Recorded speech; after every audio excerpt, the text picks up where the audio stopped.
कर्जत तालुक्यातील नेरळ कलम राज्यमार्गालगत कोल्हारे ग्रामपंचायत हद्दीतील धामोते गावाकडे जाणाऱ्या रस्त्याच्या शेजारील बिल्डिंग परिसरात मोठ्या प्रमाणावर कचरा व साचलेले गटाराचे पाणी आढळून येत आहे.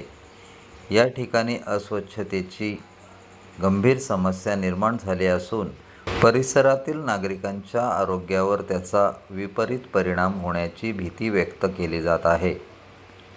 या संदर्भात यापूर्वीही बातमी प्रसारित करण्यात आली होती. मात्र प्रत्यक्ष पाहणी केली असता परिस्थितीत कोणतीही सुधारणा न होता उलट कचऱ्याचे प्रमाण अधिक वाढलेले दिसून येत आहे. साचलेल्या गटाराच्या पाण्यात हा कचरा मिसळल्याने दुर्गंधी पसरत असून डासांची उत्पत्तीही वाढण्याची शक्यता वर्तविण्यात येत आहे. त्यामुळे संसर्गजन्य आजाराचा धोका निर्माण होऊ शकतो असे नागरिकांचे मत आहे.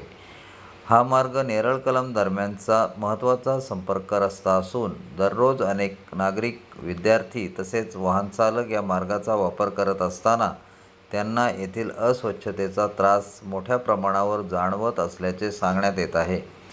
या समस्येकडे तातडीने लक्ष देऊन कचऱ्याची विल्हेवाट लावणे, गटारांची स्वच्छता करणे आणि भविष्यात अशी परिस्थिती निर्माण होऊ नये यासाठी कायमस्वरूपी उपाययोजना कराव्यात अशी मागणी नागरिकांकडून होत आहे.